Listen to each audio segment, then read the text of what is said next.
औज़ुबिल्लाहिमिनश्शैतानिर्रजीम बिस्मिल्लाहिर्रहमानिर्रहीम अस्सलामु अलैकुम वरहमतुल्लाहि वबरकातुहू। नाज़रीन किराम, मैं हूँ फैसल सैयदा। मेरा यूट्यूब चैनल देख रहे हैं। उम्मीद करता हूँ आप जहाँ भी होंगे रब ताला की पनाह में आफियत से होंगे। नाज़रीन किराम, आज 26 नवंबर लॉन्ग मार्च की कॉल और खान साहब का खिताब। खान साहब आज उन्होंने साबित कर दिया कि वो एक नेशनल लीडर है और आवाम ने उनकी भरपूर हाज़िरी के साथ ये साबित कर दिया कि वो खान साहब पर एतमाद करते हैं। वो खान साहब को ही अपना लीडर मानते हैं। खान साहब जिस तरह से अपने ज़ख्मी टांग के साथ वो इस जलसे में तशरीफ़ लाए, वो साबित करते हैं वो कमिटेड लीडर है। उन्होंने साबित कर दिया कि वो ही इस काबिल है कि वो इस मुल्क को जो है चला सकते हैं। वो इस मुल्क को, इसकी आवाम को अपने साथ लेकर चलने की सलाहियत रखते हैं। खान साहब ने सबसे बड़ी बात की, सबसे इम्पॉर्टेंट आज के जलसे की बात, उन्होंने असम्बलियों से, सूबाई असम्बलियों से इस्तीफ़ों का ऐलान कर दिया। जैसा कि आपको मालूम है, नेशनल असम्बली से वो ऑलरेडी रिज़ाइन करके बाहर आ चुके हैं। अब उन्होंने असम्बली से रिज़ाइन करने का ऐलान कर दिया है। तहलील नहीं करनी, इस्तीफ़े दे दिए। अब इसका जो है वो कानूनी पहलू क्या है और इस सियासी अमल पर कितना फ़र्क पड़ता है, इसकी पेचीदगियाँ हो सकती है। इस पे हम नेक्स्ट वीडियो पे बात करेंगे।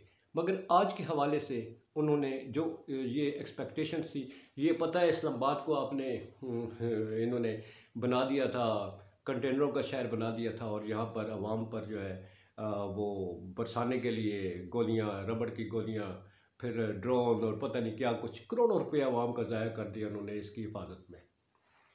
उन्होंने सारा कुछ ज़बरदोस्त कर दिया। वो चाहते तो इतने बड़े मजमे को लेकर इस्लामाबाद जा सकते थे, मगर उन्होंने साबित किया कि वो इस मुल्क से मोहब्बत करते हैं।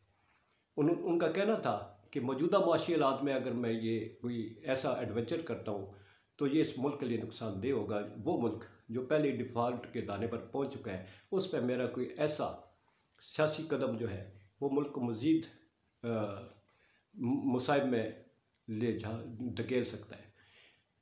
उनके ये फैसले, अगरचे हुकूमत में बैठे लोग अब शायद बहुत क्रिटिसाइज़ कर रहे हैं, हो सकता है कहते हो कि ये 40-50 हज़ार का मजमा था, क्योंकि हुकूमत में बैठे लोग हैं ना जी, वो तो यही करेंगे।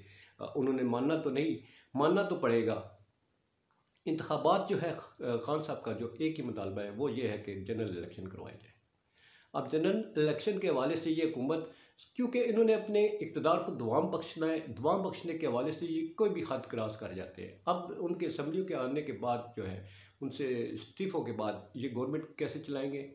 क्या ये इसी रेट पर कायम रहेंगे कि हमने इलेक्शन नहीं करवाने? मगर खान साहब ने ये उन्हें एक